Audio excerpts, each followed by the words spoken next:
চিন্তাকে, নিজের ব্যক্তিত্বকে প্রাধান্য দেওয়া এটা মোটেও কাম্য নয়। বিশেষ করে খুতবা চলা অবস্থায় কোনো ব্যক্তির কোনো ব্যস্ততা দেখাইতে পারবেন না। এখানে সরাসরি আপনার নজর থাকবে খতিবের দিকে এবং মনোযোগ সহকারে আপনি কথা শুনতে হবে।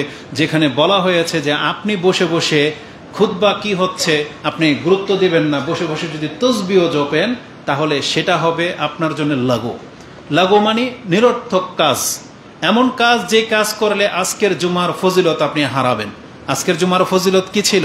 যে আপনি ঘর থেকে ওযু করে বের হয়ে মসজিদের উদ্দেশ্যে যে হেঁটে এসেছেন, এই প্রত্যেকটা কদমে আপনার কত নেকি রাখা ছিল যে আপনি যদি এখন চুপ করে বসে মসজিদে যতটুকু পারতেন সালাত আদায় করতেন, খুতবা শুনতেন চুপ করে, সালাত আদায় করে নিলে আজকের মর্যাদা হলো যত কদম লেগেছে মসজিদে আসতে তার এক কদমে 1 বছরের কিয়াম, 1 বছরের সিয়ামের নেকি আল্লাহ আপনার আমলনামায় দিয়ে দিত।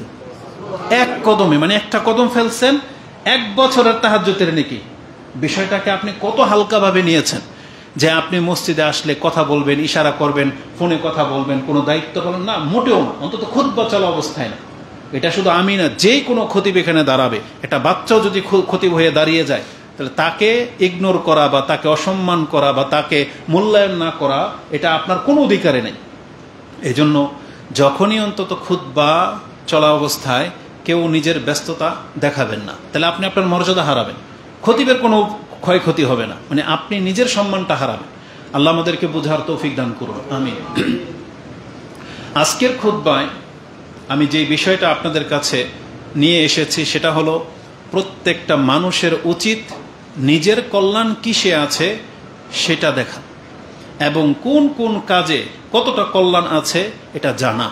তার মানে স্বাভাবিক বিষয়, একজন মানুষ কে না চায় যে আমার ভালো হোক, কে না চায় এটা, তাহলে যে চায় যে আমার ভালো হোক এটা তাকে চাইতে হবে। আর যখন সে চাচ্ছে যে আমার ভালো হোক তাহলে তাকে এটা জানতে হবে যে কোন কাজে আমার ভালো রয়েছে, কোন কাজটার মধ্যে আমার বেশি কল্যাণ রয়েছে এটা জানতে হবে। কিন্তু আজকে অধিকাংশ মুসলিমদের চরিত্র দেখেন, সে নিজের কল্যাণ কি করবে মানে নিজের ব্যক্তিত্বের সাথে তার কোনো ইন্টেনশন নাই, মানে সে চিন্তাশীল না, দিন রাত কিভাবে পার হচ্ছে তার এতে কোনো মাথা ব্যথা নেই। একটা গরু ছাগল গরু যেমন আপনি খুলে দিবেন, মাঠে ছেড়ে দিবেন, ও ঘাস খাবে, প্রস্রাব পায়খানা করবে, সন্ধ্যায় আবার গোয়ালে ফিরে আসবে, ঘুমাবে, আরেকটা গরু পেলে যৌনাচার করবে। মানুষের চরিত্র হয়ে গেছে সে পশুর মতো। কিন্তু মানুষকে কি আল্লাহ সুবহানাহু ওয়া তাআলা শুধু খাদ্য, খাওয়া, ঘুমা আর এই যৌনাচারের জন্য সৃষ্টি করেছে? মানুষের কাজকর্মের কি কোনো হিসাব নিকাশ হবে না? বরং আল্লাহ বলেছেন ফাজআলনাহু সামিআন বাসীরা। এই যে আপনি যে কথা শুনতেছেন, আপনি গরুকে বলেন তো এই কথাগুলো, গরু শুনবে না? শুনবে, কিন্তু বুঝবে না। কারণ সামিয়ান হচ্ছে যে কথা বুঝে, মানে আপনি যে আওয়াজ শুনতেছেন এই আওয়াজগুলোতে একটা বাক্য আপনাকে দেওয়া হচ্ছে যেটা আপনি বুঝতে পারতেছেন, যেটা গরুর মধ্যে নাই।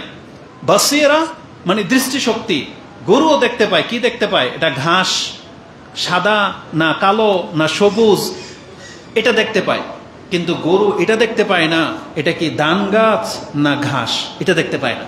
কারণ গরু শুধু সবুজ দেখতে পায়, কিন্তু ধান গাছ, ধান আর ঘাস এটা মানুষ চিনতে পারে। গরু শুধু স্বাদ বোঝে, জিহ্বাতে হয়তো স্বাদ পায়, কিন্তু এটা পরখ করতে পারবে না যেটা ধান গাছ এটা গম ক্ষেত, এটা পরখ করতে পারবে না। গরু এটা বোঝে না এটা আমার মালিকের ক্ষেত নাকি অন্য ব্যক্তির ক্ষেত। ও তো ঘাস পাচ্ছে, খাচ্ছে, কিন্তু কার ঘাস খাচ্ছে এটা গরুর সেই সেন্স নাই, কিন্তু মানুষকে তো আল্লাহ এটা দিয়েছে। এই জন্য আল্লাহ বলেছেন সামিআন বাসীরা, মানুষ হচ্ছে শ্রবণ শক্তিওয়ালা, দৃষ্টি শক্তিওয়ালা। কেন বলেছেন আল্লাহ এটা? লিনাবলুয়াহুম, আল্লাহ বলেছেন যাতে করে আমি তাদেরকে পরীক্ষা করতে পারি, যাতে করে মানুষ এটা বলতে না পারে কিয়ামতের মাঠে আল্লাহ আমি তো বুঝতাম না, জানতাম না। যেমন গরু, কেন আপনি কি জানেন? রাসূলুল্লাহ সাল্লাল্লাহু আলাইহি ওয়াসাল্লাম বা কোরআন হাদিসে কি আছে? পশু পাখির কোনো বিচার নাই, মানে ওদের জন্য বিচার বলতে জান্নাত জাহান্নাম নাই। বিচার হবে যেমন এক গরুকে গুতা দিয়েছে, আল্লাহ ওই গরুকে শিং দেবে, শক্তি দেবে এবং বলবে দুনিয়াতে তোমাকে এই মোটা তাজা গরুটাই গুতা দিয়েছিল, এখন তুমি গুতা দিয়ে দাও হিসাব বরাবর। যখন বিচার শেষ তখন আল্লাহ বলবে কোন তোরা মাটি হয়ে যাও, তখন ওই সমস্ত পশুগুলো মাটি হয়ে যাবে। এটা দেখে কাফেররাও বলবে, যেটা আপনি সূরা আম্পারার প্রথম সূরা যেটা আন-নাবা তার শেষ আয়াতে দেখেন, তারা সেদিন বলবে, আকাঙ্ক্ষা করবে, কুনতু তুরাবা, যদি আমরা এরকম মাটি হয়ে যাইতাম। তার মানে আমাদেরকে যদি এখন জাহান্নামে ফেলা না হইতো, তার মানে এটা শুধু পশুদের সাথে করা হবে, মানে পশুদের কোনো জান্নাত জাহান্নাম নাই। কিন্তু আমাদের এক শ্রেণীর বক্তাদেরকে দেখবেন ইউটিউবে নেটের মধ্যে বক্তব্য পাবেন, 4 প্রকারের পশু জান্নাতি, 8 প্রকারের পশু জান্নাতি। কারা বলতেছে? আসহাবে কাহাবের কুত্তা জান্নাতি, হুদহুদ পাখি, তারপরে ওই যে হেরা গুহাতে যেই কবুতর, মানে মাকড়সা, আরো এরকম 4টা প্রাণীর কথা তারা বলে। যেমন কোন নবীর গাধা যেন, উযাইর আলাইহিস সালামের গাধা, তারপরে সালেহ আলাইহিস সালামের উট। তারা ওই ঘটনা থেকে নিয়ে এগুলো সাজিয়েছে। না, এটা আল্লাহ বলছে না রাসূল বলছে, এই হুজুর বলছে, আপনাদের হুজুর বলেছে এটা। অথচ আল্লাহ সুবহানাহু ওয়া তাআলা জান্নাত জাহান্নাম কোনো পশুর জন্য সৃষ্টি করে নাই। আল্লাহ এই কথা বলে নাই যে আসহাবের কাহাফের কুকুরকে আল্লাহ জান্নাত দেবে, এটা আল্লাহ বলে নাই, এটা হুজুরের বানানো কথা। কিন্তু ওগুলি আপনাদের কাছে মজা লাগে। তালাকুলি, হ্যাঁ, আমি বোঝাতে চেয়েছি মানুষ আর জিনকে সৃষ্টি করা হয়েছে জান্নাত জাহান্নামের জন্য, তাদের বিচার হবে, হিসাব হবে। তাহলে মানুষ কেন এত উদাসীন থাকবে? তো আজকের মূল বিষয় হলো, আমি আপনাকে বোঝাতে চেয়েছি প্রত্যেকটা মানুষের উচিত নিজের কল্যাণ কিসে আছে সেটা দেখা এবং শিখা। এটার অনেক উদাহরণ থাকতে পারে। আমি সরাসরি বক্তব্যের দিকে নিয়ে আসি। যেই সেন্সে আমি আজকে আপনার কাছে বক্তব্যটা করবো সেটা হচ্ছে এই যে, আমরা দুনিয়াতে অনেক কাজ করি, জমি কিনি, বিয়ে শাদীর ব্যাপারে, বন্ধুত্ব করার ব্যাপারে, বিজনেস করার ব্যাপারে। আপনি প্রত্যেকটা জিনিস জানতেছেন যে এই কাজটা আমার জন্য কল্যাণ হবে না অকল্যাণ হবে, তখন আপনি কি করেন? তদবির করেন, কারোর সাথে সলা পরামর্শ করেন। জায়গা কিনতেছেন, জমিটা অ্যাকুরেট নাকি ভুল, ভেজাল আছে, ওয়ারিশের কোনো দ্বন্দ্ব আছে নাকি, এগুলো ইজমালি, অথবা নাকি এগুলো ব্যাংকের কাছে মর্গেজ দেওয়া আছে, সব তথ্য তদন্ত নেওয়ার পরে আপনি জমিটা নিচ্ছেন। কেন? যদি আপনি জেনে শুনে বাতিল জমি নেন তাহলে আপনি ধোঁকা খেয়ে যাবেন। বিয়ে শাদীর ক্ষেত্রে গিয়ে আপনি খোঁজ নেন যে মেয়ের বংশ কেমন, মেয়েটা কেমন, ছেলেকে খোঁজার জন্য ছেলের বায়োডাটা চেক করেন, ছেলের বংশ কেমন, ছেলে কি আরেকটা বিয়ে শাদী করছিল কিনা, নেশাগ্রস্ত কিনা, এগুলো জিজ্ঞেস করেন। কেন? কারণ ক্ষতি থেকে বাঁচার জন্য। তাহলে মানুষ দিন দুনিয়ার ক্ষেত্রে এগুলো সব বোঝে যে আমার এই জায়গাতে লস লেগে যাওয়ার আশঙ্কা আছে, তাই সেজন্য সে কোনটা কল্যাণকর সেটা আগে সে যাচাই করে, খোঁজে, দেখে। আর নির্বোধ যারা, তারা এটা করে না। তাদের কাছে যখন একটা মেয়ে বোঝা হয়ে যায়, বিয়ে দিতে হবে, যার তার সাথে বিয়ে দিয়ে দিলেই হয়। যেমন ভাইয়েরা বলে, ভাইয়েরা অনেক সময় নিজের বোনকে বোঝা মনে করে, কোনো তদন্ত ছাড়াই যার তার সাথে বিয়ে দিয়ে দেয়। মহিলাগুলা তদন্ত ছাড়াই যার তার সাথে ভেগে যাচ্ছে, এরা ক্ষতিগ্রস্ত হয়, এরা কোনোদিন সুফল পায় না। ঠিক আমি বোঝাতে চেয়েছি, দুনিয়াতে যারা যাচাই বাছাই করে কাজ করে তারা কল্যাণের মুখোমুখি হয় এবং অনেক ক্ষতি থেকে তারা বেঁচে যায়। আবার অনেক সময়ের উল্টাটাও হয় যে সে জানে না বিদায় ক্ষতির সম্মুখীন হয়, সে ভেবেছে এটা করলে এটা হবে, কিন্তু দেখা যায় হিতে বিপরীত হয়। এটা অনেক সময় হয়। যেমন যদি দুনিয়াবি কিছু এক্সাম্পল দিয়ে দিই, যারা কৃষিকাজ করে, চাষাবাদ করে, তার কাছে একটা ধারণা হয় যে আমি এই সার প্রয়োগ করে দেখি, হতে পারে আমার ফসল বেশি হবে। প্রয়োগ করার ফলে ভুলের কারণে দেখা যায় তার পুরো ফসল জ্বলে যায়। এমন মহিলার আছে মেকআপ করে, এমন কেমিক্যাল দিয়ে মেকআপ মেরে দিয়েছে, পুরো চেহারার চামড়ায় জ্বলে গেছে। তার মানে এটা তার অসতর্কতাবশত হয়ে গেছে। তো মূল বিষয় হলো, পুরো বিষয়টাকে আমি যদি এক কথায় বলি, মানুষ যদি জানতে পারে কিসে তার কল্যাণ, তাহলে নিঃসন্দেহে মানুষ সেটাই গ্রহণ করবে। যেমন একটা হাদিস আমি আপনার কাছে একটা আয়াত দিয়ে শুরু করি। কোরআনে আল্লাহ সুবহানাহু ওয়া তাআলা রাসূলুল্লাহ সাল্লাল্লাহু আলাইহি ওয়াসাল্লামকে একটা গুরুত্বের সাথে আপনি শুনবেন কথাটা। রাসূলুল্লাহ সাল্লাল্লাহু আলাইহি ওয়াসাল্লামকে আল্লাহ বলেছেন, কুল, হে নবী বলে দেন, লা আমলিকু লিনাফসি নাফআন ওয়ালা দাররান ইল্লা মা শা আল্লাহ। আমি আমার নিজের লাভ করে দেব অথবা নিজেই নিজের ক্ষতি করে দেব, এটার মালিক আমি না। নিজেই যখন নিজের মালিক না, মানে রাসূল বলতেছেন, কে? তাও মুহাম্মদুর রাসূলুল্লাহ সাল্লাল্লাহু আলাইহি সাল্লাম, যে আমি নিজেই নিজের কোনো উপকার করে ফেলবো, রাতারাতি ধনী কোটিপতি হয়ে যাব, মানে রাতারাতি আমি বাতাসে উড়তে পারবো, গায়েব হয়ে যাব, আলেমুল গায়েবের তথ্য আমার কাছে চলে আসবে, এটার মালিক আমি না। আমি এমন কোনো ক্ষমতাবান পাওয়ারফুল হয়ে যেতে পারবো না যে আমার গায়ে কেউ টাচ করতে পারবে না, আমার দাওয়াত সবাই কবুল করে নেবে, মানে এমন ক্ষমতাধর। লা আমলিকু লিনাফসি নাফআন, আমি আমার নিজেকে ভালো করে দেওয়ার, তাকদীরকে পরিবর্তন করে দেওয়ার মালিক আমি না। ওয়ালা দাররান, আর ক্ষতিও করতে পারবো না, ইল্লা মাশা আল্লাহ, তবে আল্লাহ যতটা চায় ততটা।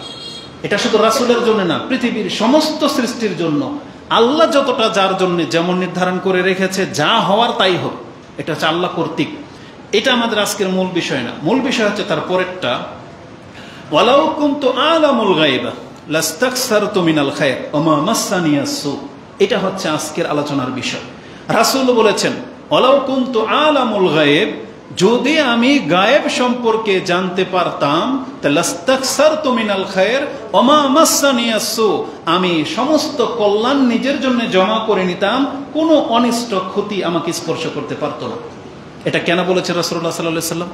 কারণ আল্লাহ বলেছেন আপনি দাওয়াতি কাজ করেন, কিন্তু রাসূলুল্লাহ সাল্লাল্লাহু আলাইহি ওয়াসাল্লাম এই দাওয়াতি কাজ করতে গেলে যে বিপদ আপদগুলো আসবে এটা তাকে জানানো হয়েছে, কিন্তু কখন কোন বিপদটা আসবে এটা তাকে আগে থেকে জানানো হয় নাই। কিছু কিছু ক্ষেত্রে আল্লাহ জানিয়েছেন, কিছু কিছু ক্ষেত্রে আল্লাহ জানান নাই। যেমন তায়েফের মাঠে যখন তায়েফ গেলেন রাসূল সাল্লাল্লাহু আলাইহি ওয়াসাল্লাম দাওয়াতি কাজ করতে, রাসূলকে এটা জানতো যে তাকে পাগল বলে পাথর মারা হবে? জানতো না, আল্লাহ তাকে জানাননি। এটা আল্লাহর হিকমা। রাসূলুল্লাহ সাল্লাল্লাহু আলাইহি ওয়াসাল্লাম যখন মক্কাতে সেজদায় গিয়েছেন, তখন কি তিনি জানতেন যে আবু জাহেল উটের ভুঁড়ি এনে তার কাঁধে চাপিয়ে দেবে? তিনি জানতেন না। তাহলে যে ক্ষয়ক্ষতি, এইটাই রাসূলুল্লাহ সাল্লাল্লাহু আলাইহি ওয়াসাল্লাম একদিন বলতেছেন, ওয়ালাউ কুনতু আলামুল গায়ব, যদি আমি গায়েব জেনে নিতে পারতাম, লাস্তাকসারতু মিনাল খায়র, তাহলে সমস্ত কল্যাণগুলো নিজের জন্য জমা করে নিতাম, ওয়া মা মাসানিয়াস সু, আর আমাকে কোনো অনিষ্ট স্পর্শ করতে পারতো না। এটা হবে আজকের আলোচনার মূল বিষয়। এই আয়াতটি রয়েছে সূরা আরাফ 7 নম্বর সূরার 188 নম্বর আয়াতে। কি বুঝাতে চাইলাম? এই আয়াতের অনেকগুলা কথা এখানে প্রমাণ হয় রাসূল গায়েব জানে না। সমস্ত ক্ষমতা কার হাতে? আল্লাহর হাতে। কিন্তু আমি অন্য সেন্স নিয়ে বক্তব্যটা আপনার কাছে পেশ করতে চাচ্ছি। এটা হইতে হবে একজন জ্ঞানী মানুষের কাজ। কি? যে আমি যদি গায়েব জানতাম, তাহলে যেই যেই জিনিসগুলো আমার জন্য ভালো আমি শুধু সেটাই নিজের জন্য নিতাম। এটাকে শুধু রাসূল চাইবেন, আপনিও চাইবেন, সবাই।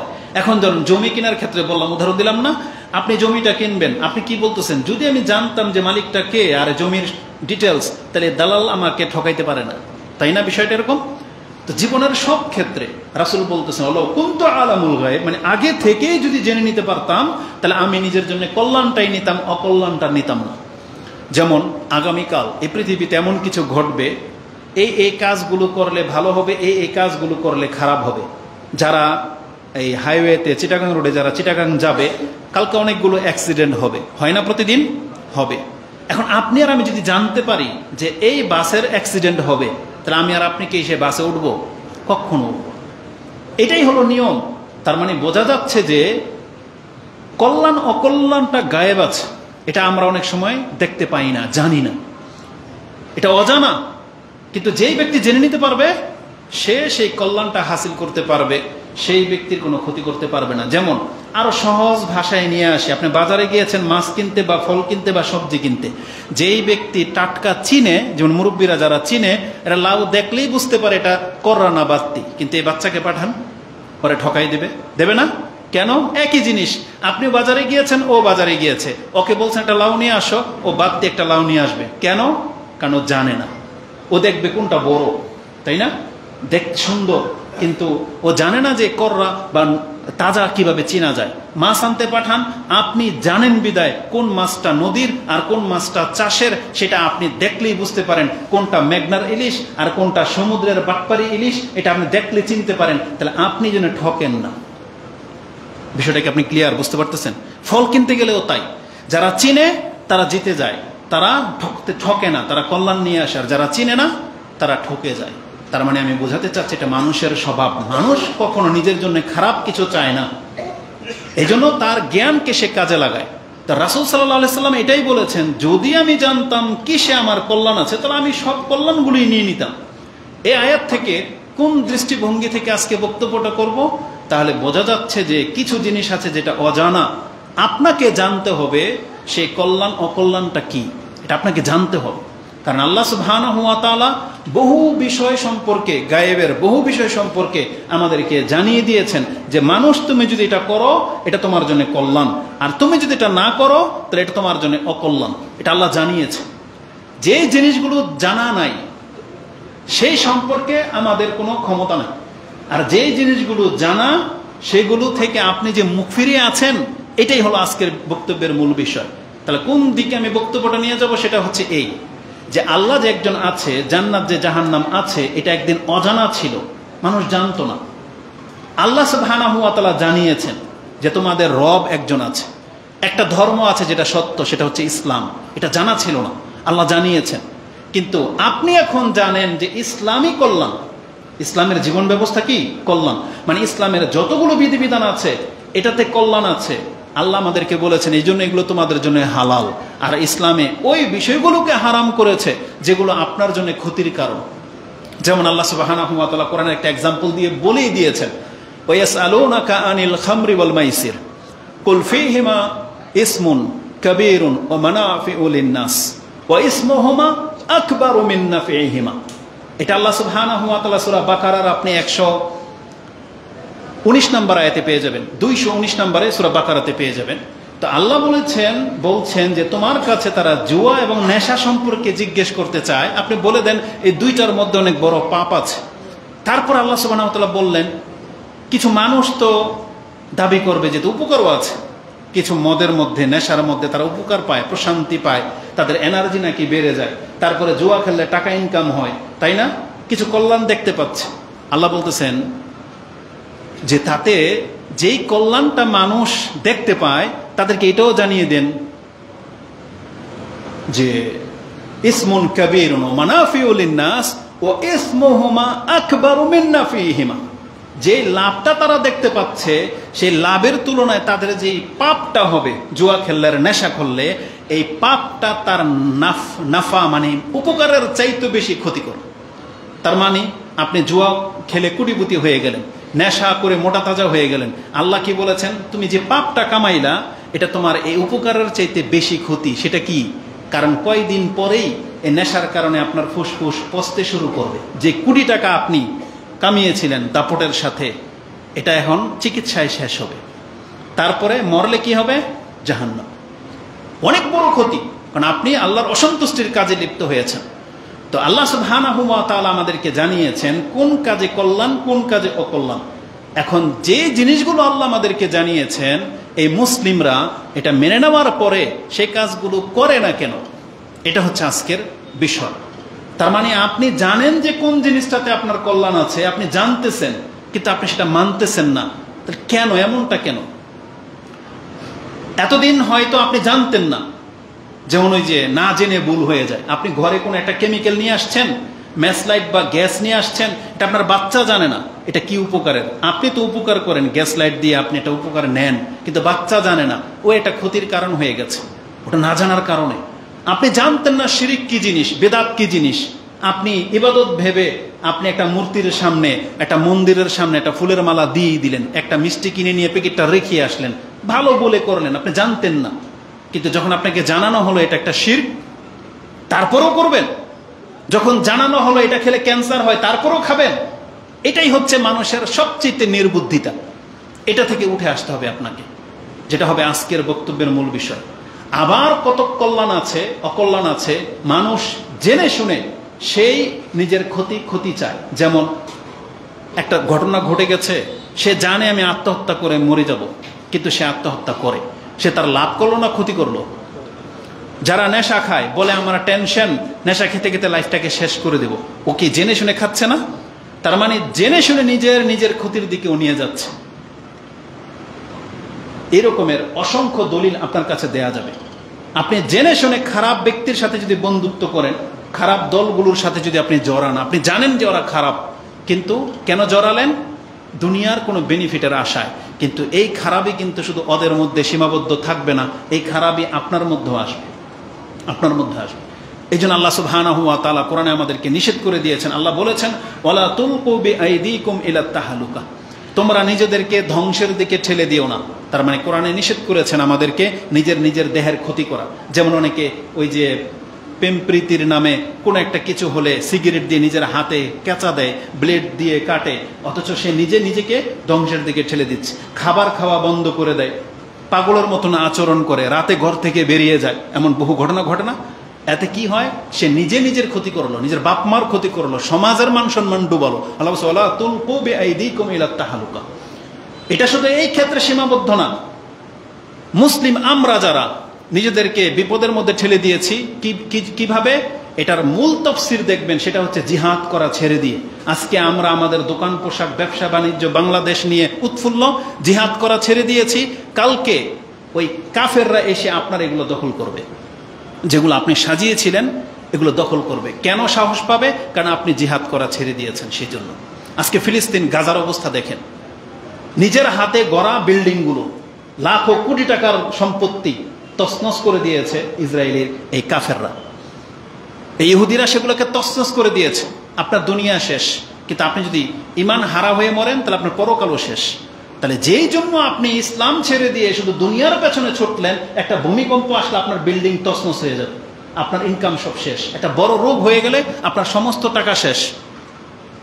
অথচ মানুষ কিসের জন্য তাহলে কাজ করে যাচ্ছে?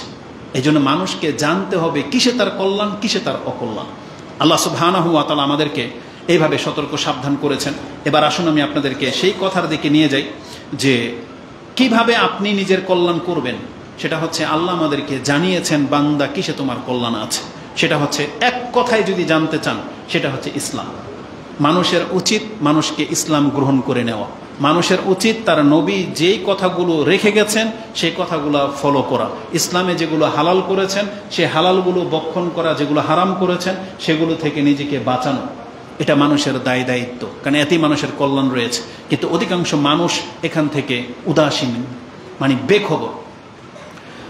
তো আল্লাহ সুবহানাহু ওয়া তাআলা কোরআন হাদিসে আমাদেরকে যেটা জানিয়েছেন, এবার আসুন আমি আপনাদেরকে সেই দিকে নিয়ে যাই যে কল্যাণ আর অকল্যাণটা কিভাবে আল্লাহ জানিয়েছে। প্রথমে একটা আয়াত পাঠ করেছিলাম, যে আয়াতটি আপনি পেয়ে যাবেন সূরা নিসা 4 নম্বর সূরা, আপনি 79 নম্বর আয়াতে পেয়ে যাবেন। কোরআনে আল্লাহ সুবহানাহু ওয়া তাআলা বলেছেন, হে নবী আপনি জানিয়ে দেন, মা আসাবাকা, এটা আল্লাহ রাসূলকে বলেছেন, মা আসাবাকা মিন হাসানাতিন ফামিনাল্লাহ। হে মানুষ তুমি জেনে নাও, তুমি যে কল্যাণ প্রাপ্ত হয়েছো এটা আল্লাহর পক্ষ থেকে। রাসূলকে বলেছেন মা আসাবা মিন হাসানাতিন, আপনি যত কল্যাণ পেয়েছেন ফামিনাল্লাহ, এটা আল্লাহর পক্ষ থেকে। ওমা আসাবাকা মিন সাইয়্যাহ, আর মানুষের সাথে যে খারাপগুলো হয় ফামিন নাফসিক, এটা তোমার অন্তরের কারণে, তোমার ব্যক্তিত্বের কারণে। ওয়ারসালনাকা লিন-নাসি রাসূলান ওয়া কাফা বিল্লাহি শাহিদা। আল্লাহ বলেছেন আমি আপনাকে সমস্ত মানুষের জন্য রাসূল করে পাঠালাম, আর এই বিষয়ে আল্লাহ সাক্ষী হিসেবে যথেষ্ট। মানে আল্লাহ নিজেই সাক্ষী, কেউ মানুক আর না মানুক, আপনি যে রাসূল সমস্ত মানুষের জন্য, এটা মানুষ মানুক বা না মানুক, আমি আল্লাহই যথেষ্ট সাক্ষী হিসেবে। তার মানে আল্লাহ নিজে সাক্ষী দিয়ে দিয়েছেন মুহাম্মদুর রাসূলুল্লাহ সাল্লাল্লাহু আলাইহি ওয়াসাল্লাম হচ্ছেন আল্লাহর রাসূল। এখন আমাদেরকে কি করতে হবে? তার কথা মোতাবেক চলতে হবে। তাহলে আল্লাহ যে বলেছেন আমরা যে কল্যাণ প্রাপ্ত হই সেটা আল্লাহর পক্ষ থেকে, আর যে বিপদ আপদগুলো আসে সেটা আমাদের কারণে। কেন বলেছেন আল্লাহ সুবহানাহু ওয়া তাআলা এই কথা? এটা ঠিক ওই আয়াতগুলোর ব্যাখ্যা করে যে আয়াতগুলোতে আল্লাহ সুবহানাহু ওয়া তাআলা বলেছেন যে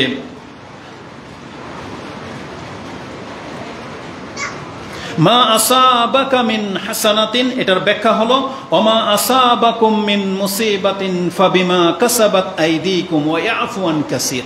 আল্লাহ বলেছেন এই পৃথিবীতে মানুষ যে ক্ষতির মধ্যে পড়ে, এই ক্ষতি যে নিজের নফসের কারণে, এটার কিভাবে হয়? যেমন আপনার একটা ভুল সিদ্ধান্তের কারণে, আপনার যাচাই বাছাই করে কাজ না করার কারণে যে ক্ষয়ক্ষতিগুলো হয় সেটা হয়। পাপের কারণে শাস্তি আসে। আর আল্লাহ সুবহানাহু ওয়া তাআলা বলেছেন মানুষ যদি পাপ না করতো তাহলে আল্লাহর পক্ষ থেকে যে নেয়ামত সেটা কোনোদিন বন্ধ হতো না, বরং আল্লাহ এটাকে আরো অঢেল ভাবে আপনাকে দিত। এই জন্য এটা যে আমাদের পাপের কারণে হয়, তার পরের অংশে আল্লাহ বলে দিয়েছেন ওয়ায়াফু আন কাসীর, যদিও আল্লাহ তোমাদের অনেক পাপকে নিজের পক্ষ থেকে ক্ষমা করেই যাচ্ছেন। তার মানে আমাদের জীবনের যে ঘাটতিগুলো, যে ক্ষতিগুলো হচ্ছে, এটা আমাদের অনেক বড় বড় পাপের কারণে হচ্ছে। যদিও সব পাপের কারণে যদি আল্লাহ আমাদেরকে শাস্তি দিতেন তাহলে এতদিন আমরা বেঁচে থাকতে পারতাম না, বরং আল্লাহ বলেছেন যেটা মারাত্মক পাপ এটার জন্য হয়তো তোমাকে মাঝে মাঝে ক্ষয়ক্ষতিতে আমি করে দিই, কিন্তু এছাড়া যে তোমার দ্বারা প্রতিনিয়ত যে পাপ হয়ে যাচ্ছে ওয়াফুন কাসির, আল্লাহ সেগুলোকে ক্ষমার দৃষ্টিতে দেখতেছেন, না হলে বান্দা তুমি টিকে থাকতে পারতে না। তা আল্লাহ সুবহানাহু ওয়া তাআলা যে কল্যাণ দিয়েছেন সেটা হচ্ছে আল্লাহর পক্ষ থেকে। যেমন ইসলাম, আমি আর আপনি জানতাম না যে ইসলাম বলে কোনো জিনিস আছে, কিন্তু এটা আল্লাহ আমাদেরকে জানিয়েছেন। আপনি আর আমি জানতাম না যে জান্নাত একটা জায়গা সৃষ্টি হয়ে রাখা হয়েছে, যারা ভালো কাজ করবে তাদের জন্য সেই জান্নাত, কিন্তু আল্লাহ সেটা আমাদেরকে জানিয়েছেন। তাহলে এই কল্যাণটা আল্লাহর পক্ষ থেকে। পৃথিবীতে মানুষ মানুষের গোলামি করত, কিন্তু আল্লাহ রাসূল পাঠিয়ে দিয়ে সেই গোলামিটাকে নাকচ করে দিয়েছেন, যে মানুষ মানুষের গোলামি করতে পারে না, বরং মানুষ গোলামি করবে তার যেই স্রষ্টা এই মানুষকে সৃষ্টি করেছেন। মানে মানুষের গোলামি থেকে মুক্ত করে আল্লাহর গোলাম বানানোর জন্যই রাসূলরা পৃথিবীতে এসেছিলেন। এই জন্য যারা আল্লাহর কাজ করবে তারা আপনাকে কোনোদিন নিজের দিকে ডাকবে না, তারা আপনাকে আল্লাহর সাথে পরিচয় করিয়ে দিবে।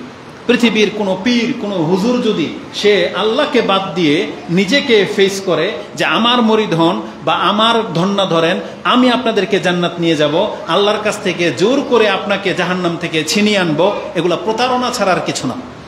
কারণ নবীরা কোনোদিন এই কাজটা করে নাই, বরং নবীদের দাওয়াত ছিল ইন্নাল্লাহা রাব্বি ওয়া রাব্বুকুম ফা'বুদু, আল্লাহ হচ্ছেন আমার এবং তোমাদের রব, তার ইবাদত করো, হাযা সিরাতুম মুস্তাকিম, এটাই হচ্ছে সঠিক পথ। তার মানে আল্লাহ যাদেরকে নবী রাসূল করে পাঠান বা যারা আল্লাহওয়ালা লোক, তারা কোনোদিন মানুষকে নিজের দিকে ডাকতে পারে না।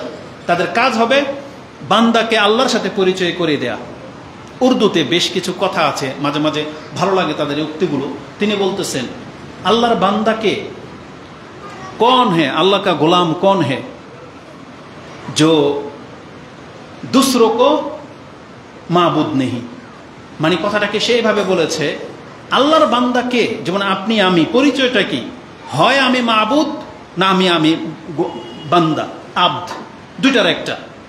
আপনাকে কোন চিন্তা নিয়ে বেঁচে থাকতে হবে, হয় আপনি আল্লাহ না হলে আল্লাহর গোলাম, হয় আপনি রাজ্জাক না হলে রাজ্জাকের গোলাম, হয় আপনি হাইয়ুল কাইয়ুম না হয় আপনি হাইয়ুল কাইয়ুমের গোলাম, হয় আপনি রহমান না হয় রহমানের গোলাম। মানে আপনাকে এটা ভাবতে হবে, হয় আপনি আল্লাহর বান্দা হয়ে যান, না হয় নিজেই যেন আপনি নিজেকে আল্লাহ দাবি করতেছেন। মানুষের সাথে আপনার কথা বলার ক্ষেত্রে এমন ভাষায় কথা বলতে হবে একটা আল্লাহর বান্দা যেভাবে কথা বলে, কিন্তু আপনি কথা বলবেন এভাবে মনে হচ্ছে যে আপনি আল্লাহ। এটাই হচ্ছে পার্থক্য, মানে নমনীয়তা আল্লাহর বান্দার মধ্যে আর ব্যক্তির মধ্যে। যে পীর দাবি করবে হক্কানি পীর, তার কথার মধ্যে আল্লাহর বন্দিগি থাকবে, মানে সে নিজেকে আল্লাহর বান্দা হিসেবে পেশ করবে নাকি সে নিজেকে আল্লাহ রূপে পেশ করবে, কোনটা? তার মানে যে কোনো না কোনো ভাবে নিজের ক্ষমতা তুলে ধরতে চাইবে, তার মানে সে মানুষকে নিজের গোলাম বানাতে চায়, সে এখন আল্লাহর গোলাম হয় নাই। কিন্তু যে নিজে আল্লাহর গোলাম, যে মানুষকে আল্লাহর গোলাম বানাতে চায়, সেই মূলত আল্লাহর বান্দা। কারণ আল্লাহর বান্দা কোনোদিন আল্লাহর রূপে পেশ হবে না।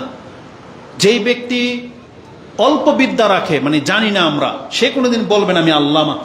কারণ আল্লামা হচ্ছেন আল্লাহ সুবহানাহু ওয়া তাআলা, যিনি হচ্ছেন মহাজ্ঞানী, যিনি হচ্ছেন আল্লামাদ দাহার বলা হয়। যেমন আমাদের হুজুরদের মানে লকবে দেখবেন তারা এই ভাষাগুলো ব্যবহার করে যে আল্লামাদ দাহার, আল্লামুল বাহার, মানে সমুদ্রের মতন জ্ঞান। সমুদ্রের মতন জ্ঞান কি পৃথিবীর কোনো মানুষের আছে? আর সমস্ত নবীদেরকে জড়ো করলেও সমুদ্রের মতন জ্ঞান হবে না। সমুদ্রের মতন জ্ঞান কার? একমাত্র আল্লাহর, শুধু বলে একমাত্র আল্লাহর। কেন? এটারও দলিল আছে, বুখারী মুসলিমে হাদিস আছে যে মুসা আলাইহিস সালাম এবং খাজির যখন সমুদ্র পারি হচ্ছিলেন, তখন ওই পাখির একেবারে আগার মধ্যে একটা, নৌকার আগার মধ্যে একটা পাখি বসছিল, এবং সেখান থেকে সমুদ্র থেকে এক চুজ পিপাসা লাগছে, একটু পানি ঠোকর দিয়ে খেয়েছে। বলেন তো দেখি, পাখির ঠোকর কতটুকু পানি ধারণ করে? উট যেভাবে পানি খায়, পাখি কিভাবে পানি খায়? পাখি যতটা পানি খায় আপনি হয়তো আঙ্গুল দিয়ে তুললে সেই 2-3 ফোঁটা উঠাইতে পারবেন, তাই না? তার মানে পাখি পানি খেয়েছে মাত্র কয়েক ফোঁটা। এটা দেখে খাজির আলাইহিস সালাম মুসা আলাইহিস সালামকে বলেছেন, এই যে পানি, পাখি যতটুকু পানি খেলো সমুদ্র থেকে, এতটুকু হচ্ছে তোমার আর আমার জ্ঞান। আর এই সমুদ্রের মধ্যে যত পানি আছে, এই সমপরিমাণ জ্ঞান কার? আল্লাহর। চিন্তা করা যায়? তাহলে বিবেকবানদের কথাই অন্যরকম। নাকি সে বলবে আমি সবকিছু জানি, আল্লামা? না, এটা মোটেও কাম্য নয়। তা আলা কুল্লি হাল আল মুহিম কথা হচ্ছে যে আমাদেরকে কল্যাণ কিসে আছে সেটা জানতে হবে, আর আল্লাহ আমাদেরকে সেটা জানিয়েছেন যে কল্যাণ কি। এবার আমি আপনাকে দেখাই, সেটা হচ্ছে যে কল্যাণ হচ্ছে আল্লাহর পক্ষ থেকে, যেটা আমি আপনাকে বললাম সেটা হচ্ছে কি, যেমন আল্লাহ আমাদেরকে ক্ষমা করে থাকেন, আল্লাহ আমাদেরকে ইসলাম দিয়েছেন, আল্লাহ আমাদেরকে কোরআনের মধ্যে বরকত রেখেছেন, এগুলো আল্লাহর পক্ষ থেকে কল্যাণ। আল্লাহ আমাদেরকে হেফাজত করেন, আল্লাহ আমাদেরকে রিজিক দিয়ে যাচ্ছেন, আল্লাহ আমাদেরকে হিদায়াত দিয়েছেন, এগুলো হচ্ছে আল্লাহর পক্ষ থেকে কল্যাণ। আর মানুষ ক্ষতিগ্রস্ত হচ্ছেন এই কল্যাণ ছেড়ে দিয়ে।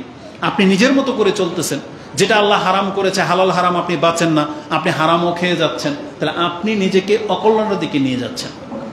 আল্লাহ সুবহানাহু ওয়া তাআলা যেমন এটা বলেছেন, যে হাদিসটি বলেছিলাম যে কল্যাণ এবং অকল্যাণ যে আল্লাহ জানিয়েছে, তার আরেকটা প্রমাণ হলো এই হাদিস, যেটা ইমাম মুসলিম কোট করেছেন কিতাবুল ইমারাত 34 নম্বর অধ্যায়, হাদিস হচ্ছে 4670।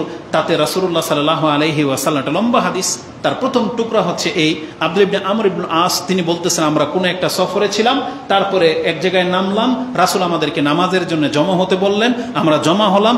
তখন রাসূলুল্লাহ সাল্লাল্লাহু আলাইহি ওয়াসাল্লাম যে খুতবা দিয়েছেন বা আমাদেরকে যেটা জানিয়েছেন, তার একটা কথা ছিল এই, যে ইন্নাহু লাম ইয়াকুন নাবিয়্যুন ক্বাবলি ইল্লা কানা হাক্কান আলাইহি আইয়াদুল্লা উম্মাতাহু আলা খায়রিন মা ইয়ালামুহু লাহুম ওয়া ইয়ানযুরুহুম ওয়া ইউনযিরুহুম শাররা মা ইয়ালামুহু লাহুম। রাসূল বলেছেন, আমার পূর্বে এমন কোন নবী নাই পৃথিবীতে যারা আসছে যে তাদের এটা দায়িত্ব ছিল না। তাদের উপর এটা দায়িত্ব ছিল যে সে তার উম্মতের জন্য যেটা কল্যাণকর এটা বলে দেওয়া, আর তার উম্মতের জন্য যেটা অকল্যাণকর সেটা সে জেনেছে এটা তাকে বলে দেওয়া। মানে কি, প্রত্যেকটা নবী সে যখন জেনেছে যে আমার উম্মতের জন্য এই এই কাজগুলো কল্যাণকর, তখন আল্লাহ বলেছেন, হে নবী, এটা তোমার দায়িত্ব, তুমি এই কথাটা তোমার উম্মতকে জানিয়ে দাও। আর নবীকে জানানো হয়েছে এটা অকল্যাণকর, আর আল্লাহ নবীকে বলেছে এটা তোমার দায়িত্ব, তোমার উম্মতের জন্য এই জিনিসটা অকল্যাণকর, তাদেরকে জানিয়ে দাও। তার মানে আমি এখন বোঝাতে চেয়েছি কোনটা কল্যাণ কোনটা অকল্যাণ, এটা আল্লাহর পক্ষ থেকে নবীদের মাধ্যমে তারা আমাদেরকে কি করেছেন, জানিয়ে দিয়েছেন। এখন কোনো মুসলিম যদি এই কথা না বলে, এই কথা যদি বলে যে আমি জানি না, এটা কার ব্যর্থতা? এটা তার ব্যক্তির ব্যর্থতা। আপনারা কি বলতে পারবেন যে আল্লাহ জানায় নাই? তাহলে আপনার ঘরের যে কোরআন, এটা কিসের কিতাব? এটা সমস্ত কল্যাণের কিতাব। এখানে যা আছে আপনার জন্য কল্যাণকর সেটা আপনাকে জানানো হয়েছে।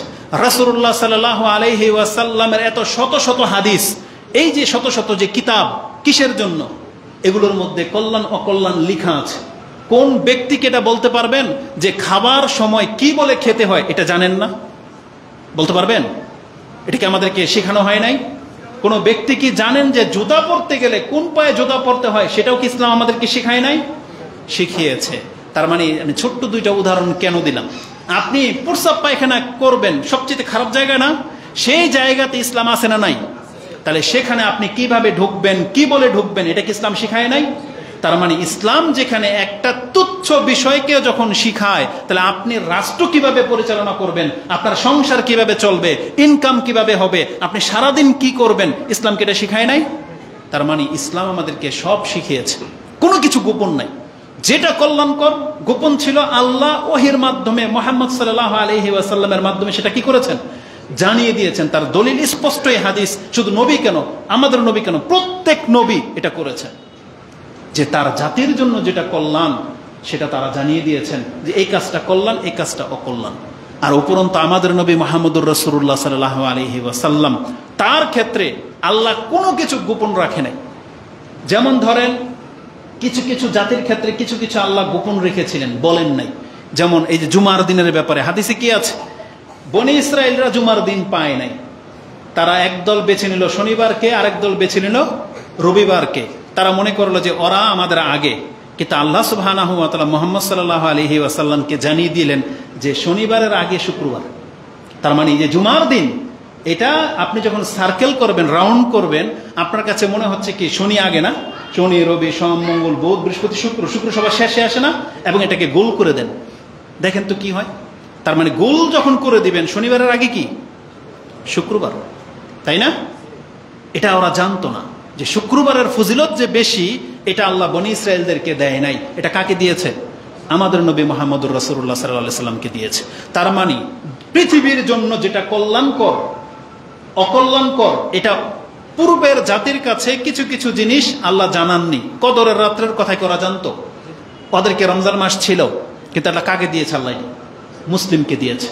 এটা করার পরে যখন পৃথিবীতে আর কল্যাণ অকল্যাণের কোনো বিষয় যখন বাকি নাই, পরিপূর্ণ করে দেওয়া হয়েছে আমাদের নবী মুহাম্মদ সাল্লাল্লাহু আলাইহি ওয়াসাল্লামের মাধ্যমে, ওই তখনই আল্লাহ নাজিল করে দিয়েছেন আল-ইয়াউমা আকমালতু লাকুম দীনাকুম ওয়া আতমামতু আলাইকুম নি'মা ওয়া রাদিতু লাকুম আল-ইসলাম দীনা, যেটা সূরা মাইদাতে আছে। আল্লাহ বলেছেন, যাও, আজকে আমি মুহাম্মদ তোমার মাধ্যমে পৃথিবীর কল্যাণ অকল্যাণ সব পূর্ণ করে দিলাম। ওয়া আতমামতু আলাইকুম নি'মা, আল্লাহ বলেছেন আমার পক্ষ থেকে আজকে আমি তোমাদেরকে নেয়ামত পূর্ণ করে দিলাম। তার মানে ইসলাম ধর্মের মধ্যে, এই বিধিবিধানের মধ্যে আল্লাহর পূর্ণ নেয়ামতটা আছে। এখন আপনি কতটুকু গ্রহণ করেছেন, এটা হচ্ছে আজকের ব্যাপার, যে আপনি এই ইসলাম থেকে কতটুকু কল্যাণ হাসিল করেছেন। আমি যদি এখন সময় থাকতো আমার, আমি আপনাকে দেখাতাম যে আপনি যে ঘর থেকে বের হন, বিসমিল্লাহ না বলে যখন বের হন কতটা ক্ষতির সম্মুখীন হন, আর বিসমিল্লাহ বলে যদি বের হইতেন কতটা কল্যাণ প্রাপ্ত হতেন। একটা হাদিস বলেই দিই, ওই হাদিসের মধ্যে এটা আছে, যেই ব্যক্তি ঘর থেকে বিসমিল্লাহ, তাওয়াক্কালতু আলাল্লাহ, লা হাওলা ওয়ালা কুওয়াতা ইল্লা বিল্লাহ, এই মাত্র 3টা বাক্য যদি বলে, ফেরেশতার পক্ষ থেকে বলা হয় হুদিতা কুফিতা, 3টা শব্দ বলে। এক হচ্ছে হিদায়াত প্রাপ্ত হয়ে গেলা, ডিফেন্স পেয়ে গেলা, নিরাপত্তা পেয়ে গেলা, কুফিতা। আরেকটা হচ্ছে মানে ক্ষতি থেকে বেঁচে গেলা।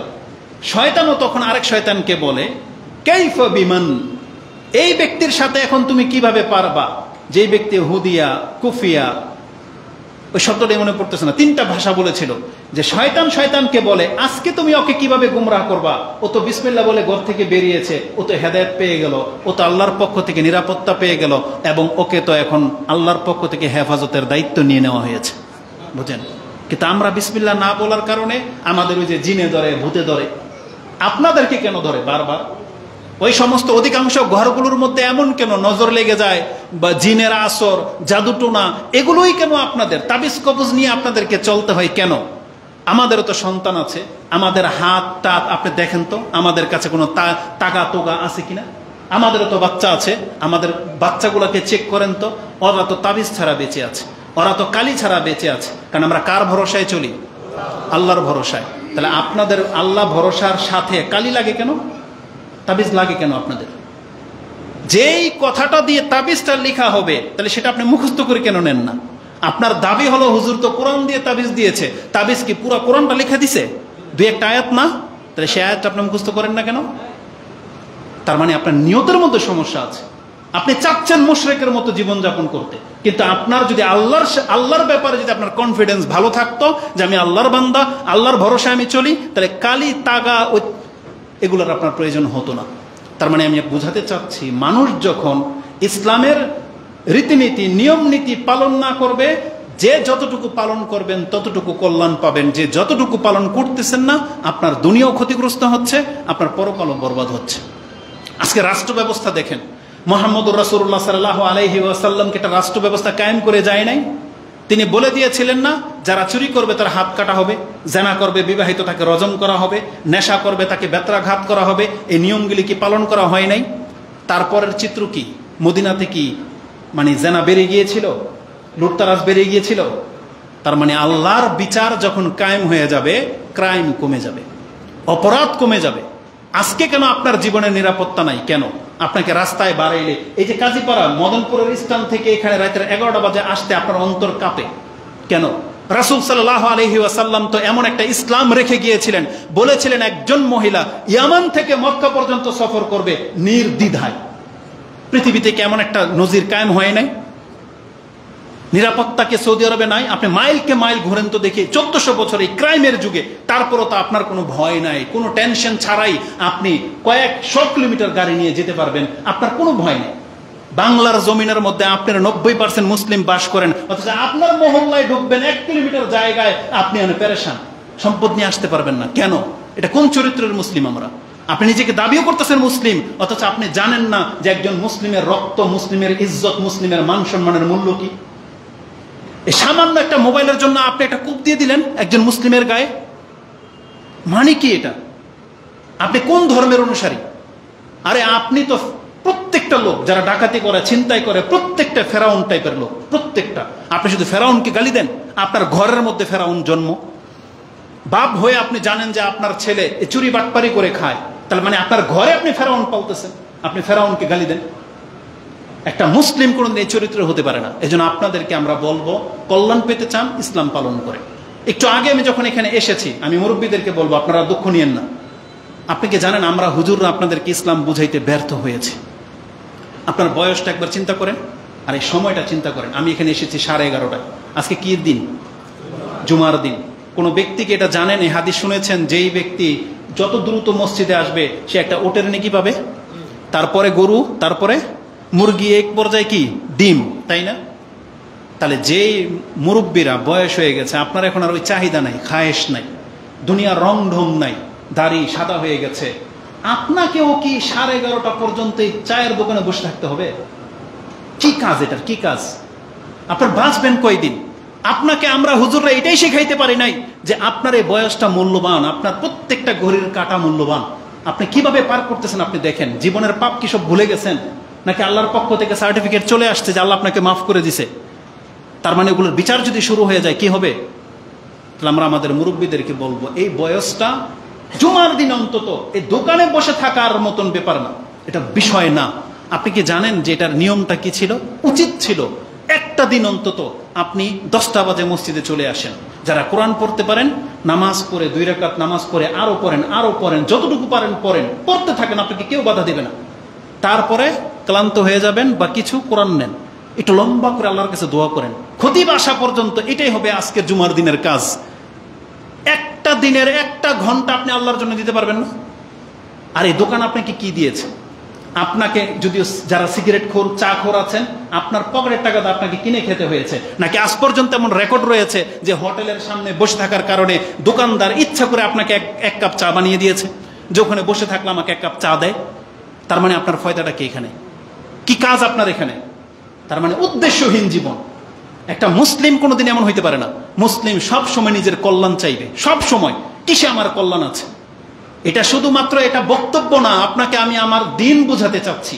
আপনি ইসলামটাকে বুঝেন, আমরা মুসলিমরা কি, আল্লাহ কেন আমাদেরকে পৃথিবীতে পাঠিয়েছে। এই কথাগুলোকে হিন্দুরা মানবে?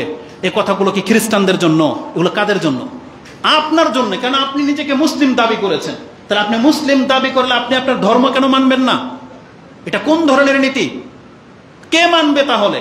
কবে মানবেন? এজন্য আমি মুসলিম ভাই হিসেবে বলবো না, আমাদেরকে আল্লাহর দিকে ফিরতে হবে। কল্যাণ কিসে আছে আপনাকে সেটা দেখতে হবে। রাসূলুল্লাহ সাল্লাল্লাহু আলাইহি ওয়াসাল্লাম আমাদেরকে যেটা শিখিয়েছেন, আসুন 2-1টা পয়েন্ট আমি আপনাকে দেখাই দিই। মানুষ বুঝেন অনেক সময় কল্যাণ অকল্যাণ কি। কল্যাণ হলো আল্লাহর কাছে আপনি ক্ষমা চাইবেন। কল্যাণ হলো আপনি আল্লাহর কাছে পরকাল চাইবেন। কল্যাণ হলো যতটুকু সম্ভব আপনি নিজেকে ইবাদতের সাথে লাগিয়ে রাখবেন। আপনি কি জানেন না যে একবার সুবহানাল্লাহ বললে কি হয়? জানেন না এটা? একবার আলহামদুলিল্লাহ বললে কি হয়? এটা জানেন না? জানানো হয় নাই? মুসলিমের প্রথম হাদিস, রাসূল বলেছেন, সুবহানাল্লাহি আলহামদুলিল্লাহি তামলাআনি আও তামলাউ মা বাইনাস সামাওয়াতি ওয়াল আরদ। যখন একজন ব্যক্তি বলে সুবহানাল্লাহ, আলহামদুলিল্লাহ, এইভাবে যখন বলে, তার নেকির পাল্লা কয়টা? 2টা না? আমাদেরকে তো জানানো হয়েছে মিজানের পাল্লা কয়টা? 2টা। রাসূল বলেছেন, যেই ব্যক্তি সুবহানাল্লাহি ওয়া আলহামদুলিল্লাহ এইভাবে আল্লাহর জিকির করতে থাকে, তার মিজানের পাল্লা নেকি দিয়ে ভরে যায়। আর বলেছেন, যদি আপনি বুঝতে না পারেন সেটা নেকিটা কত, তার মানে এই জমিন থেকে আসমান কতটা দূরত্বে আছে আপনি মাপতে পারবেন কোনোদিন? আল্লাহ বলেছেন, তাহলে তুমি জেনে রাখো, এইভাবে 7 আকাশ 7 জমিনের মাঝে যে গ্যাপ আছে, যখন কোনো ব্যক্তি আল্লাহর জিকির করে সুবহানাল্লাহি ওয়া আলহামদুলিল্লাহ, এই সমস্ত গ্যাপগুলো নেকি দিয়ে ভরে যায়। তাহলে এটা আমরা জানি, কিন্তু আমাদের জবান চলে না কেন? এত সহজ শব্দ, কিন্তু জবান কেন চলে না? আপনার একবারও চিন্তা হয় না কেন আপনার মুখ দিয়ে এই জিকিরগুলো বের হয় না? কারণ তৌফিক নেই। মানে আপনাকে আল্লাহ সেই তৌফিক দিচ্ছে না, কারণ আপনার অন্তরে সেই কথাটা জাগে নাই, সেই জন্য। অথচ আপনার কান কিন্তু শুনেছে, কোনো না কোনো দিন তো শুনেছিলেন, কিন্তু আপনি জানেন না, আপনার অন্তর সেটা নিচ্ছে না। কেন? এই উদাসীন সময় নষ্ট করা, ইবাদতবিহীন। আপনি 5 ওয়াক্ত সালাত ছেড়ে দিয়েছেন, সারাদিন আপনি যেভাবে বেঁচে আছেন, আপনিও বেঁচে আছেন, আমিও বেঁচে আছি। এই প্রথম কাতারে যারা 5 ওয়াক্ত নামাজ পড়ে তাদেরও দিন পার হয়। 24 ঘন্টা পরে যখন আপনি বিছানায় যান, আপনি রেজাল্টটা হিসাব করেন তো। যে আজকে আমি অনুষ্ঠানে গিয়েছিলাম, দোকানেও বসেছিলাম, বাজার ঘাট করেছি, চাকরি টাকরি সব করেছি, শুধু 5 ওয়াক্ত নামাজ আপনি পড়েন নাই। আপনার মতোই আরেকজন ব্যক্তি সব করেছে 5 ওয়াক্ত নামাজের সাথে। বলেন তো এই দুই ব্যক্তির রেজাল্টটা কি? একজন মুসলিম হয়ে আল্লাহর সামনে শুয়েছে, একজন অমুসলিমের মতো আল্লাহর কাছে শুয়ে আছে। মরলে কি হবে রেজাল্ট? এই 5 ওয়াক্ত নামাজ আপনার উপরে এত বড় বোঝা হয়ে গেল, যেটা আপনার নাজাতের সাবাব, যেটা আপনার পরিচয়, যে আমি 5 ওয়াক্ত নামাজ পড়ি মানে আমি মুসলিম। এই কথাটা কেন আপনি বুঝবেন না? আর আপনি 5 ওয়াক্ত নামাজ পড়লেন না, আপনি হুজুরের গালি দিতে পারেন, বলতে পারেন এটা ওহাবি, উমুক তুমুক, আরেক দলের লোক। আপনি কান খাড়া করে শুনে রাখেন, আপনার হুজুরের এত বড় ক্ষমতা নাই এই কথাকে উল্টিয়ে দিবে। যেই ব্যক্তি নামাজ আদায় করে না, ইসলামে তার কোনো অংশ নাই। আর এই ফতুয়া আমাদের হুজুর দেয় নাই, এই ফতুয়া দিয়েছে ওমর রাদিয়াল্লাহু তাআলা আনহু। ওমর রাদিয়াল্লাহু তাআলা আনহু বলেছেন, মান, বলা হয়েছে যে কোনটা সালাহ, বলছে নাম, মান তারাকাস সালাহ, তিনি বলেছিলেন লা হাজ্জাতা ফিল ইসলাম লিমান তারাকাস সালাহ, আমি এই জন্য নামাজ পড়বো, তো মরে যাবে একটু পরে। বলছে এই অবস্থায় নামাজ পড়বেন? বলছে হ্যাঁ পড়বো। কেন? বলতেছে লা হাজ্জা ফিল ইসলাম, কারণ ইসলামে তার কোনো অংশ থাকে না। লিমান তারাকাস সালাহ, যে ব্যক্তি নামাজ ছেড়ে দেয়। এটা আপনার, যার নাম নিলে আপনার অন্তর কাঁপার কথা। পৃথিবীর শ্রেষ্ঠ দ্বিতীয়তম ব্যক্তি আবু বকরের পরে ওমর রাদিয়াল্লাহু তাআলা আনহু, তার ফতুয়ার উপরে আপনার হুজুরের ফতুয়া চলবে? আপনার যত বড় দামি মাযহাবের লোক হন না কেন, ওমর রাদিয়াল্লাহু তাআলার ফতুয়ার উপরে আপনার ইমামের ফতুয়া টিকবে? তাহলে আপনি খোঁজ নিয়ে দেখেন, যদি প্রমাণ চান আমি প্রমাণ করে দেব। আপনি খোলেন মুওয়াত্তা মালিক, ইমাম মালিকের তাহারাতের অধ্যায় আপনি 53-54 নম্বর এই হাদিস পেয়ে যাবেন যে ওমর রাদিয়াল্লাহু তাআলা আনহু বলেছেন এই ফতুয়া, যে যেই ব্যক্তি ইসলাম তার থাকে না, যেই ব্যক্তি নামাজ আদায় করে না, তার ফতুয়ার উপর ফতুয়া চলে। কিন্তু আপনাদের চলে, কারণ আপনাদের হুজুররা তো ওই যে মরার পরে কয়েকদিনের খাবে, কি খাবে যেন, 40 আনা কাফারা খাবে, তাই না? আপনি পয়সাওয়ালা হলে 10,000 দিয়ে দিলেন, অল্প পয়সা হলে 5,000, 1400 টাকা দিয়ে আপনি নামাজকে মাফ করাই নিলেন। আপনার দুনিয়াও শেষ, পরকালও শেষ। দুনিয়া শেষ হলো হুজুর টাকা খাইলো, আর পরকাল তো বাদই, কারণ আপনাকে তো মাফ করবেন আল্লাহ 14,000 টাকার বিনিময়। এটা হুজুরদের ধান্দা। নাহলে প্রমাণ করতে বলেন কোথায় আছে নামাজের কাফারা লাগে, কোথায় আছে প্রমাণ করতে বলেন। আরে যেখানে আমরা বলেছিলাম যে ফজরের 2 রাকাত সুন্নতের মূল্য হচ্ছে পুরো পৃথিবীর সমস্ত সম্পদ এক পাল্লায় রেখে দিলে ফজরের 2 রাকাত নামাজের মূল্য চুকবে না, আর সেখানে আপনি ফরজ নামাজের কাফারা আদায় করেন। আরে বিদ্যা ওরে, বুদ্ধিও নাই, লজ্জাও নাই এদের। আর তাদের কথা অনুযায়ী আপনার সালাত আদায় করা ছেড়ে দিয়েছেন, এটা মোটেও কাম্য না। অবশ্যই আপনার কল্যাণ, আপনার ইসলামের দিকে ফিরে আসেন। আসুন আমি আপনাকে 2-1টা কল্যাণ দেখাই। আল্লাহ সুবহানাহু ওয়া তাআলা কোরআনে একটা আয়াতে বলেছেন, মানুষ সবসময় নিজের কল্যাণ চায়, কিন্তু কল্যাণ চাইতে চাইতে আবার অকল্যাণও চেয়ে ফেলে। কি? ওয়ায়াদুল ইনসানু বিশররি দুআহু বিল খায়র ওয়া কানাল ইনসানু আজুলা, যেটা আপনি সূরা বনী ইসরাইল 17 নম্বর সূরার 11-12 এই আয়াতগুলো পড়েন, তাতে পেয়ে যাবেন। আল্লাহ বলেছেন মানুষ সবাই নিজের কল্যাণ চায়, কিন্তু এর স্বভাব হলো কল্যাণ চাইতে গিয়ে সে অকল্যাণ চেয়ে ফেলে। কারণটা আল্লাহ বলে দিয়েছেন। সেটা কিভাবে হয়? যে তাড়াহুড়া করা। মানে আপনি আল্লাহর কাছে একটা দোয়া করেছেন, চাচ্ছেন এটা হোক, কিন্তু কোনো জবাব আসছে না। আপনার কাছে মনে হচ্ছে যে আল্লাহ হয়তো শুনে নেয়, আর আল্লাহ হয়তো আমার ডাক শুনবেও না। তখন আপনি সিদ্ধান্ত নিয়ে নিলেন, দূর যা হয় হোক, করে ফেললেন। অথচ আপনার উচিত ছিল যে আল্লাহকে যখন ডেকেছেন ডাকতে থাকেন, অপেক্ষা করেন। এটা বিশেষ করে কাদের জন্য? ধরেন বিয়ে শাদীর ক্ষেত্রে সন্তান হয় না তাদের জন্য এটা এক্সাম্পল ফিট হবে বেশি। আপনি বিয়ে করেছেন 5 বছর হয়ে গেছে, ডেকেছেন হয়তো আল্লাহকে 5 বছরে ডেকেছেন, তারপরে কেউ কান পড়া দিলেও তোর আল্লাহ তোর ডাকে শুনবে না, বা তোর ডাকে আল্লাহ শুনবে, তো যা একটু মাজারে গিয়ে একটা খাসি মুরগ জবাই করে দিয়াই, আপনি গেলেন। এই যে তাড়াহুড়া, এটা হচ্ছে তাড়াহুড়া। কেন তাড়াহুড়া? যা হুজুর 5 বছর ডেকেছি তাও তাড়াহুড়া। হ্যাঁ তাড়াহুড়া, কারণ ইব্রাহিম আলাইহিস সালামের সন্তান হয় নাই কত বছরে? 80-100 বছর ধরে নেন। জাকারিয়া আলাইহিস সালাম 80, ধরেন 80 বছর। 80 বছর তার সন্তান হয় নাই, কিন্তু প্রমাণ করতে পারবেন তারা অধৈর্য হয়ে গিয়েছিল, তার আল্লাহকে ডাকা ছেড়ে দিয়েছে। আরে জাকারিয়া আলাইহিস সালাম তো জীবনের শেষ সময় একবারে 80 বছরে বলতেছে, রব্বি লা তাজার, রব্বি হাবলি মিনাস সলিহিন, বা যেটা বলেছিল যে রব্বি তুমি আমাকে নিঃস্ব করে ছেড়ে দিও না, আমাকে তুমি ওয়ারিস দান করো। তার মানে শেষ বছরে এসে বলতেছে এই কথা। তার মানে বোঝা যাচ্ছে যে 80 বছর পর্যন্ত ডাকতেই আছে আল্লাহকে। তারপর আল্লাহ শুনেছেন কি শুনেন নাই? শুনেছেন। কিন্তু আমরা মুসলিমরা তাড়াহুড়া করব, সিদ্ধান্ত খুব দ্রুত নিয়ে ফেলি। আরেকটা পয়েন্ট বলি, তাড়াহুড়া মানিটা কি? তাড়াহুড়া মানি হচ্ছে নগদ চাওয়া। যেমন আপনি আল্লাহর ইবাদত করতেছেন, আজকে নামাজে আসছেন, ইচ্ছা মতো আল্লাহকে বলবেন, আল্লাহ আজকে তো নামাজ পড়ছে, আল্লাহ তুমি আমারে দুনিয়াতে এত টাকার মালিক বানাই দাও। এতটা সম্পত্তির মালিক বানাই দাও, আমার পোলাকে আল্লাহ তুমি এই চাকরিটা মিলাই দাও, এই সেই, এগুলো কি? সব দুনিয়া। এগুলো কি? দুনিয়া।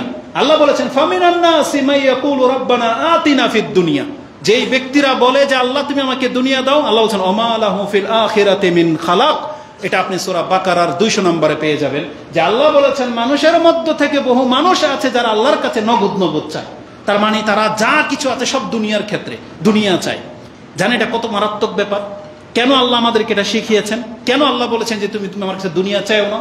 বরং আল্লাহ সুবহানাহু ওয়া তাআলা সূরা হুদ 11 নম্বর সূরার মধ্যে আপনি পেয়ে যাবেন 15 এবং 16, বনি ইসরাইল আপনি পেয়ে যাবেন 19, 20, 21 এই আয়াতগুলো পড়েন। তাতে আল্লাহ কি আছে? একটা আয়াত মনে এখানে আমি নোট করেছি, যেটা আমি আপনাকে দেখালাম। কি বলেছেন? মান কানা ইউরিদুল হায়াতাদ দুনিয়া,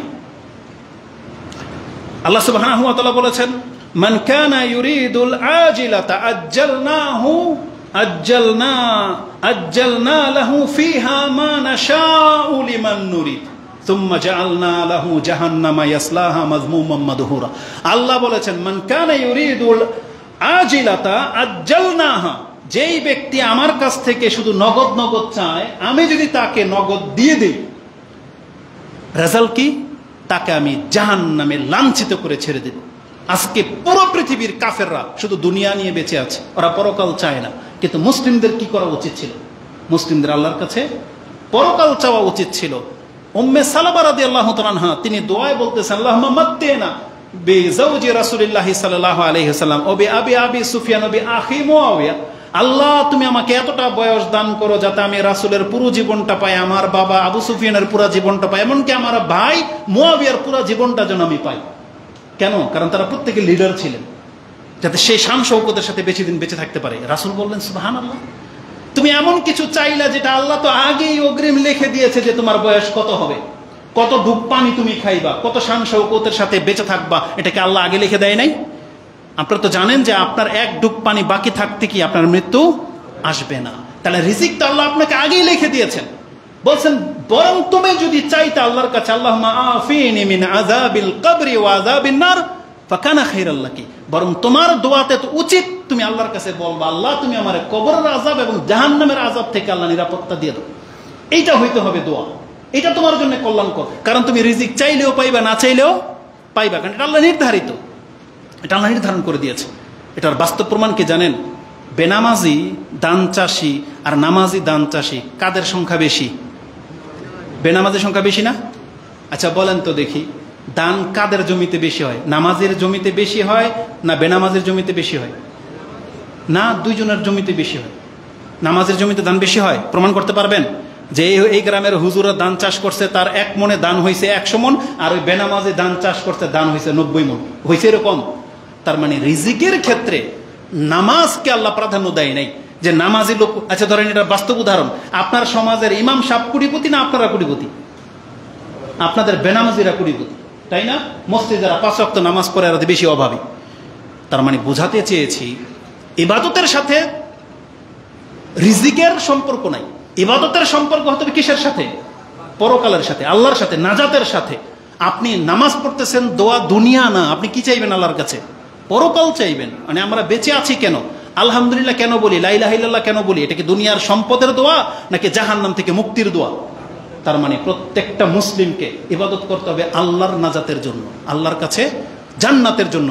আমার বক্তব্য করে দেব, সংক্ষিপ্ত করে দেব, যদিও কথা অনেক লম্বা হয়ে যাচ্ছে। একটা দোয়া বলে দিয়ে শেষ করে দেব, সেটা হচ্ছে আয়েশা রাদিয়াল্লাহু তাআলা আনহাকে রাসূলুল্লাহ সাল্লাল্লাহু আলাইহি ওয়াসাল্লাম এই দোয়া শিক্ষা দিয়েছেন কিভাবে আপনি আল্লাহর কাছে কল্যাণ চাইবেন। এই দোয়া, সেই দোয়াটি মুসনাদ ইবনে মাজাতে রয়েছে, হাদিসটি ইবনে মাজাতে 3846 পেয়ে যাবেন। আয়েশা রাদিয়াল্লাহু তাআলা বলেন আল্লাহ মানি রাসূলুল্লাহ সাল্লাল্লাহু আলাইহি ওয়াসাল্লাম হাযা দোয়া, আমাকে এই দোয়া শিক্ষা দিয়েছেন। সেটা কি? যে তুমি বলবো আল্লাহুম্মা ইন্নী আসআলুকা মিনাল খায়রি কুল্লি আজিলিহি ওয়া আজিলি মা আলিমনা মিনহু ওয়া মা লাম না'লাম। আমি বহু বচনে পড়লাম, যদি এক বচনে আছে যে আমরা দোয়া করব কি আল্লাহুম্মা ইন্নী আসআলুকা মিনাল খায়রি কুল্লি, আল্লাহ যত কল্যাণ আছে আল্লাহ সেটা আমি তোমার কাছে চাচ্ছি, আজিলিহি ওয়া আজিলি, দুনিয়াতে এবং পরকালে, মা আলিমনা মিনহু ওয়া মা লাম না'লাম, আমরা জানি আর না জানি আল্লাহ তুমি জানো যে কিসে কল্যাণ কিসে অকল্যাণ, তুমি যেটা জানো ওই সব কল্যাণ আমি চাচ্ছি। ওয়া নাউযু বিকা মিনাশ শাররি কুল্লি, আল্লাহ সমস্ত অনিষ্ট থেকে তোমার কাছে আশ্রয় চাচ্ছি, আজিলিহি ওয়া আজিলি মা আলিমনা মিনহু ওয়া মা লাম না'লাম, আমরা জানি আর না জানি যে কোন কাজে অকল্যাণ, আল্লাহ তুমি তো জানো, আমাদেরকে তুমি আশ্রয় দিয়ে দাও।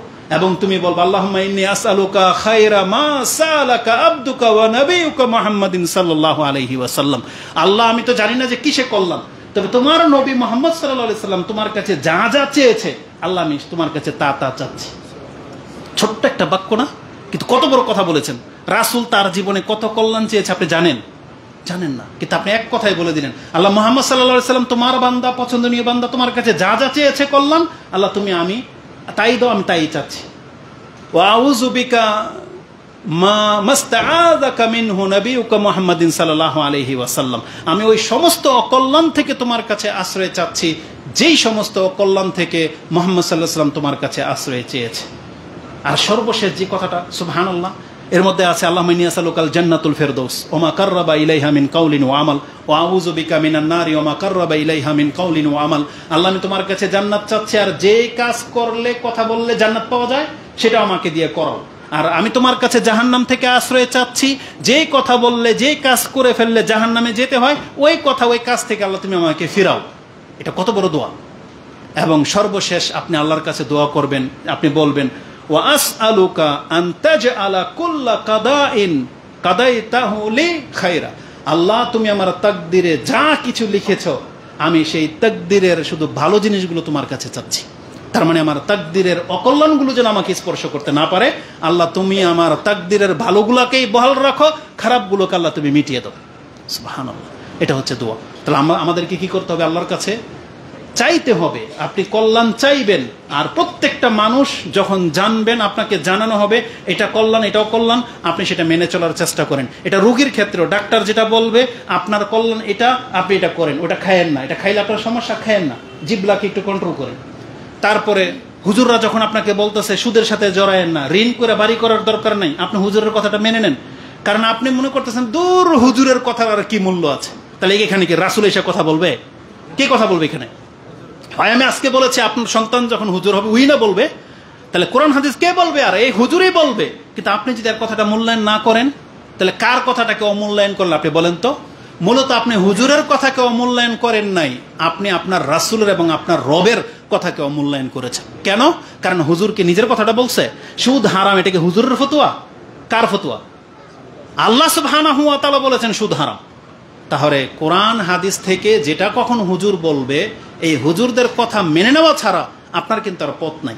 কিন্তু ওই হুজুরদের কথা আপনি অ্যাভয়েড করবেন যাদের কথায় কোনো দলিল থাকে না, যাদের কথা সাপ ব্যাং কিচ্ছা হরিণের কিচ্ছা থাকে, এদের কথার কোনো দলিল নেই। যারা মিলাদুন্নবী পালন করেছে বিনা দলিলে, বলতে দলিল লাগে না, দলিল ছাড়া ইবাদত চলে না, আপনি জেনে নেন।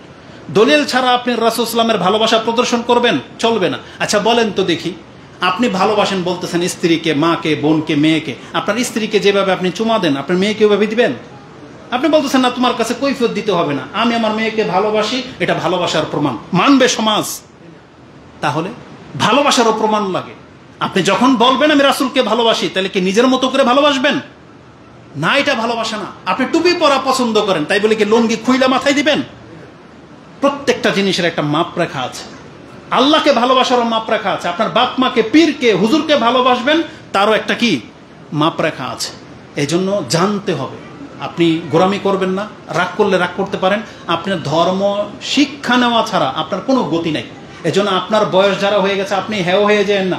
আজ থেকেও আপনি চাইলে আপনি হচ্ছেন আবু বকরের মর্যাদার, এটা নিয়ে নেন এভাবে। আপনি হামজা রাদিয়াল্লাহু তাআলার মর্যাদার, আব্দুল ইবনে আপনি আব্বাস রাদিয়াল্লাহু তাআলার মর্যাদার, কারণ এই বয়সে তারা ইসলাম গ্রহণ করেছিল না। তাহলে আপনি সেই বয়সের, তাহলে আপনি কেন আব্বাস হইতে পারবেন না? আপনি কেন আবু বকর হইতে চাচ্ছেন না? আপনি কেন হামজা হইতে চাচ্ছেন না? কেন? এটা কি শুধু হলে ওদের জন্য কোরআন নাজিল হয়েছে? না, এটা আপনার জন্য হয়েছে। এজন্য আমি আমার জন্য এবং আমাদের মুসলিম ভাইদের জন্য দোয়া করি, আল্লাহ তুমি আমাদেরকে কবুল করো। আকুলু লিকাউলি হাযা আস্তাগফিরুল্লাহ লি ওয়া লাকুম ওয়া লিসাইরিল মুসলিমিন ফাস্তাগফিরু ইন্নাহু হুয়াল গফুরুর রহিম।